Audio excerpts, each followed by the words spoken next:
quick, if you want to support this show, you can do that at patreon.com/faithandcapital, where you can also find a growing library of a bunch of bonus content. We got writings there, some bonus episodes, and I also just put up some comprehension questions for a revolutionary text there on the mass line. I think you'll find that interesting.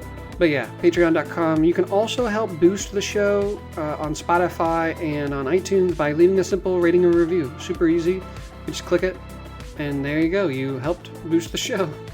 Okay, that's all I got. Let's dive in. This is the concluding episode of our 4-part series called Lessons from Lenin, in which I've generated 3 main lessons from my reading of Lenin's What Is to Be Done. For those of us in the United States genuinely committed to making a unified struggle for national liberation for every internally colonized nation here, and proletarian democracy for the masses. We're going to discuss principal tasks and mass work today, and in the end, I'll share a little story that I hope will make clear the only reason our neighbors and the people in our communities, our towns, our cities in the United States will ever come to trust revolutionaries to lead them in a protracted revolutionary struggle. So, let's begin. For anyone committed to our struggle in what is currently the imperialist, capitalist, settler colony of the United States, what is our principal task in light of our present situation? And how might we go about fulfilling this task? Let's begin by asking, what is a principal task and why is knowing this important? A principal task is simply the primary concern, the most pertinent of jobs, the center of our energy, right? Our labor, our thoughts, our activity. When a parent looks at their to-do list for the week or the month, when a student observes what needs to be studied, read, and written for the week, doesn't the parent and the student prioritize some tasks over others by identifying what is primary and secondary in terms of importance? In the same manner, because our revolutionary struggle is placed on a scientific base, we need to be able to understand what our principal task is of a particular stage of the struggle. If we misunderstand the stage of the struggle we're in, or if we prioritize tasks that are secondary as opposed to primary, then we will unnecessarily prolong our people's freedom by moving us backward as opposed to forward. But how do we know what is our principal task? First, we must understand what is the principal contradiction within the United States. And in my opinion, while I've oscillated back and forth this past year between 2 conflicting perspectives, I presently think it is correct to say that the principal contradiction in the United States is the settler-colonial contradiction. The contradiction between the colonizing nation, white America, and the numerous internally colonized nations of indigenous peoples, Africans, Latinos, and Asians. But we are also a capitalist country, living under a dictatorship of the bourgeoisie. And if we study the composition of the working class, we realize that the composition of our proletariat is largely made up of nationally colonized people of color. So, if we consider the weight of both national and class subordination, any serious communist knows that the revolutionary proletariat, the proportion of the working class who will be most willing and ready to wage and lead a revolutionary struggle because of their material experience and conditions, will disproportionately be indigenous, Black, Latino, and Asian workers.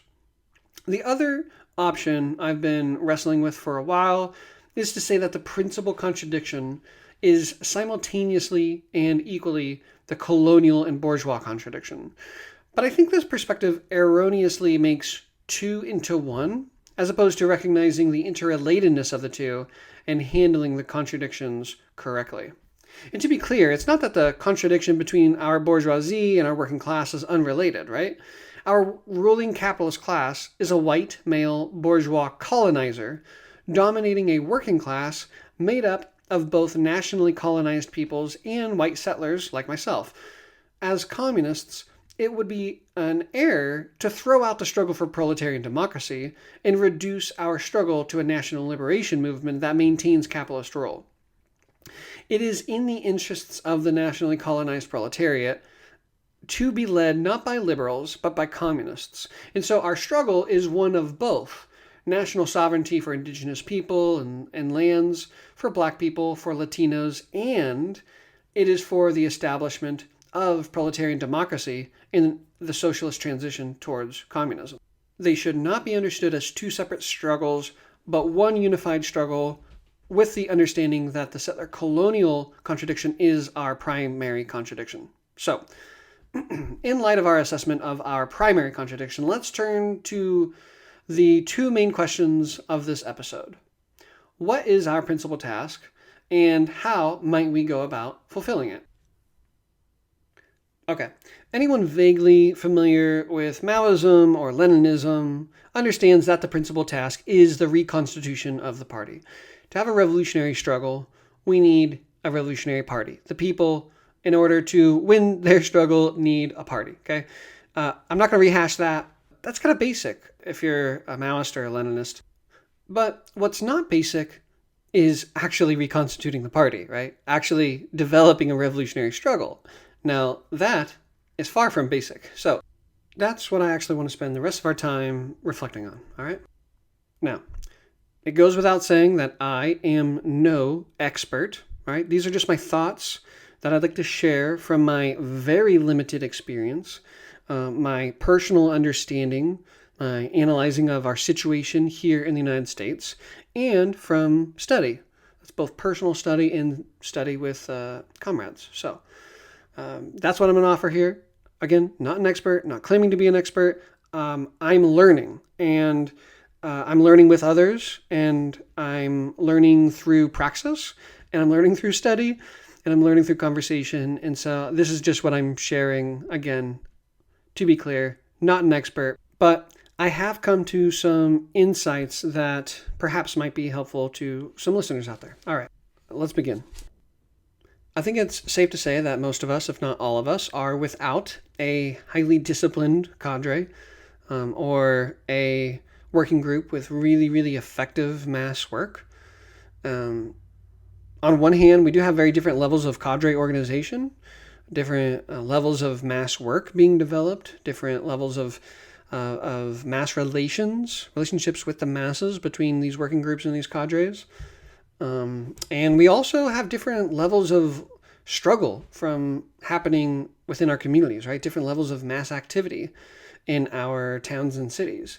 And that all needs to be taken into consideration with this. But generally, I do think it's safe to say that, again, the vast majority of us listening here do not have a revolutionary cadre, nor have Maoists in the US really been able to develop effective mass work that is guided by a mass line.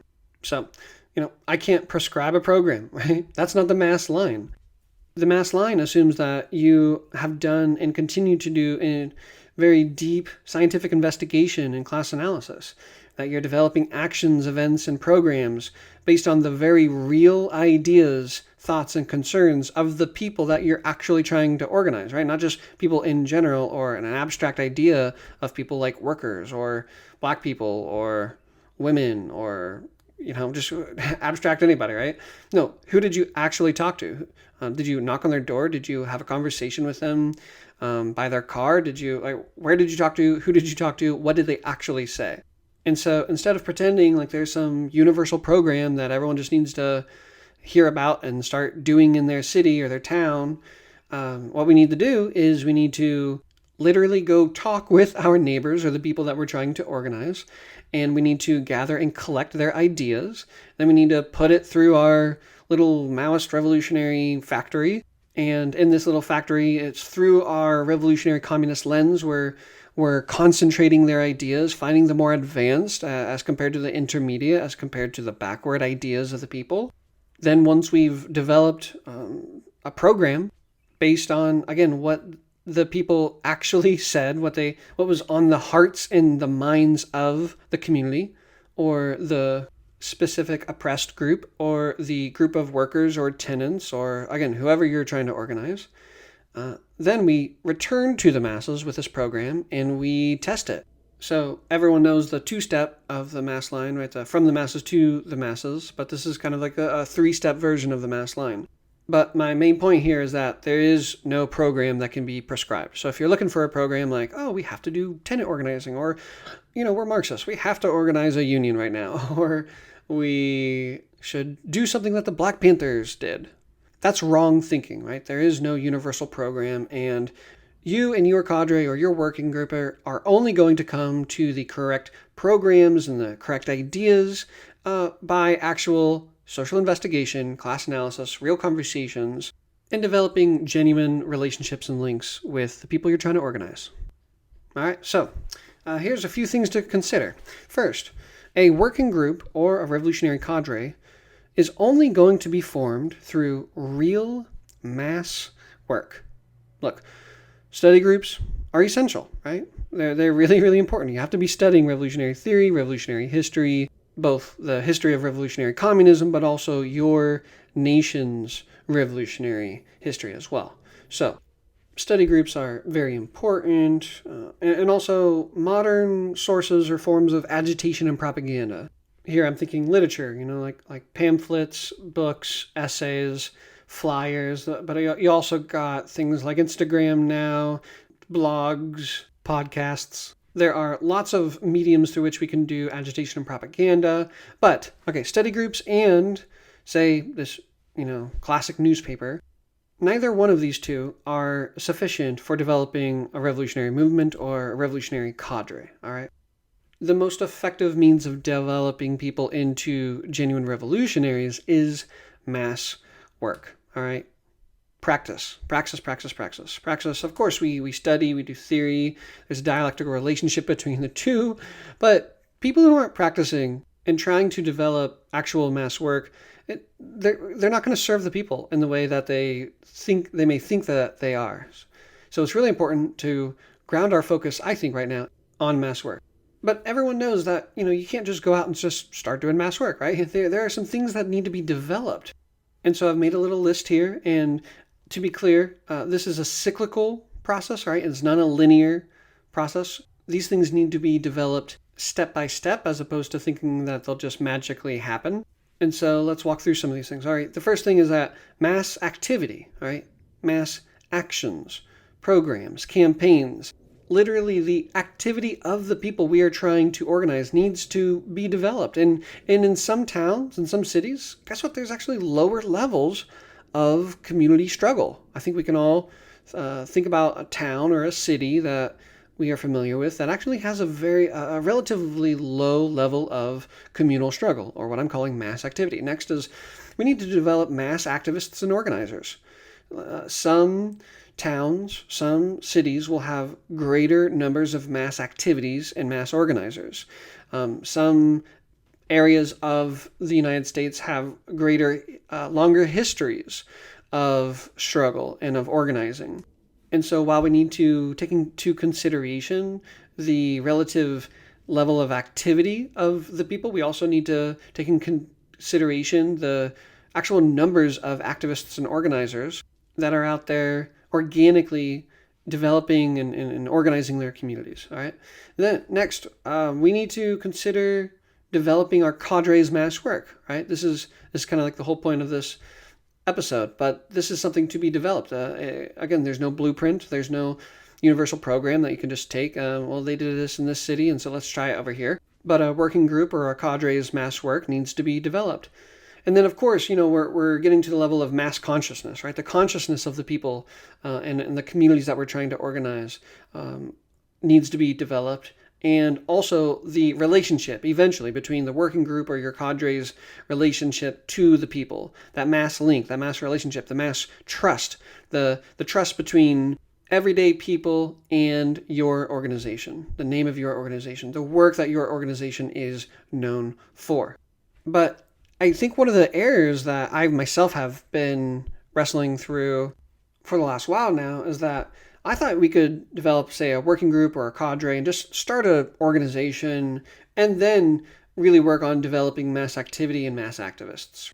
I knew the consciousness of the people needed to be developed through real struggles, real fights, and yet I didn't really consider this important part of mass activity in the development of mass activists and organizers, right? And people not in our working group or our cadre organization, but actual organic local activists out there who are known for having their boots on the ground, who are known for organizing their communities, their neighbors. So we need mass activity to really develop mass activists.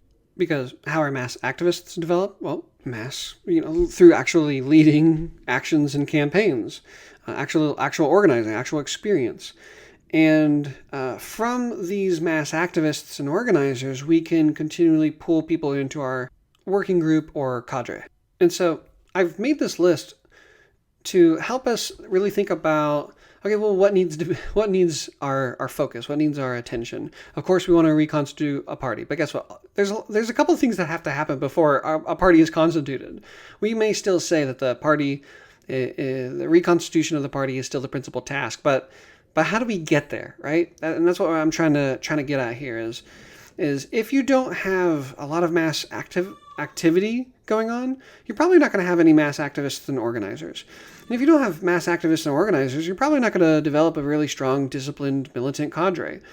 And without mass activity, you're not going to develop mass consciousness. And without mass work, well, you're not going to have a real, genuine link and relationship between the working group or the cadre and the people, right? So it's this cyclical process, but perhaps one needs attention right now more than the other. Perhaps you need to focus on identifying the already established activists and organizers, or perhaps making contacts with them and then getting them into a reading group or something, and eventually developing some mass actions and mass programs. And from these activity, you're developing both the people and the activists, and eventually you can pull them into the cadre, right? So is the principal task the reconstitution of the party? Yes, but how do we get there? That's what we're trying to figure out. And I hope this reflection on developing mass activity, mass activists and organizers, really grounding the development of a working group, or perhaps you're at the stage of a cadre level organization, really developing that group or organization, not just from revolutionary study, of course, that's obviously a basic, and not just from propaganda and education and agitation work, of course, that is also important as well, but real mass organizing, getting the masses into actions, into campaigns, doing real mass work based on the mass line from your social investigation and class analysis, right? So again, reconstitute the party, yes, but we can't expect a genuinely Maoist revolutionary party that is truly linked to the masses, that follows the mass line, to emerge without working groups and cadres being developed and being formed by real mass work. Maoists who talk about reconstituting a party but aren't involved in doing any arousal or mobilizing or organizing of their local communities probably don't know much about Maoism. They may know things generally or in theory, but they haven't put it into practice yet. And that simply is not Maoism. I don't know what it is, but it sure ain't Maoism. And the last thing I wanted to discuss, just to wrap up this 4-part series, Lessons from Lenin, is on how to develop the trust of the people, right? The only reason that our neighbors and our local communities, the masses, will ever come to trust Maoist revolutionaries in a united struggle, trust us in leading them in struggles for national liberation and proletarian democracy. Right? The only reason that trust will ever be won is because of their experience. It is through the people's experience that they will come to trust revolutionaries. And that trust must be developed over time, but in real concrete life. Our neighbors, right, our coworkers, our community members, they should be able to respond to questions like, how did this organization handle this situation? Or how have they rectified their mistakes? Have they proven the correctness of their programs? Does what they say and do actually work? People will only trust revolutionaries if the revolutionaries can prove to them that they can and should be trusted. Doesn't matter how great their ideas are, how correct their ideas are. If you want the people to trust you, you have to win their trust. And earlier at work today, I actually had this experience that I thought really spoke to this need to develop the trust and the support of the people. So I'm a healthcare worker. I work with very sick people. And my job, unfortunately, the work that literally keeps these people alive can be very uncomfortable for these patients and is often fairly painful. I'm talking about grown adults wincing in pain and at times shedding some tears. And these patients are long-term patients, and so we have a long-term relationship together. And yet, because our relationship can often mean pain for these people, a sense of trust has to be developed between the workers and the patients, between me and the people I am striving to love and take care of. And so earlier today, I had a patient that doesn't trust a lot of the workers. She often hurts when we provide the care for her. And so there's just a lot of lack of trust. There's a lot of distrust between her and the vast majority of us workers. And over the last couple of weeks, I've been assigned her. And earlier on, she would ask for someone else to come give her her care. And yet, a couple of weeks ago, I was like, hey, let me go ahead and try. Let me try to provide the care for you that you are looking for, that you're needing, that you're wanting. I know this is a very uncomfortable, a very painful situation for you. I want to be able to provide the best care that you are looking for. And so she let me. And I succeeded. I was able to provide for her in the manner that she was really needing. And yet, that was only once. I couldn't just provide good care for her once and she just absolutely trust me. No, I needed to be able to do this for her several times, to develop trust, to build trust between us, to build a relationship, a sense of mutuality over time. And over the last couple of weeks, I've had her several times. I've been assigned her, and I've provided the care that she's looking for. And today, I actually had this moment where I provided her care. It's exactly what she was needing. There was no uncomfortability, no pain. And I said, see, I've got this. I've got you. You can trust me. And she said, yes, you can do this, and I can trust you. But again, I had to prove it to her. I had to prove that she could trust me. And it didn't happen the first time, but it developed over time. So I hope that may serve as a simple example of what we must do to win the trust of the people.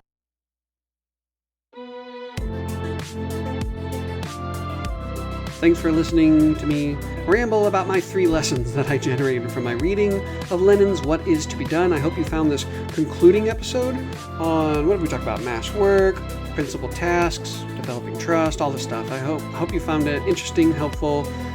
Please share this show with friends, with comrades, with people you sit next to in church. And check out our bonus stuff on Patreon. Subscribe to us on YouTube. That really helps us as well. And again, iTunes ratings and reviews, as well as Spotify. Spotify now has ratings. Really helps other people find this show. We've got 2 awesome interviews coming up. One on revolutionary art and the role art plays in a revolutionary struggle. And fitness, physical health, fitness, discipline. It's a really cool interview as well. And then Chris and I, we have a couple episodes coming out to you on Holy Week. So thank you for all the support, the love, the solidarity. We appreciate you, and we will talk soon.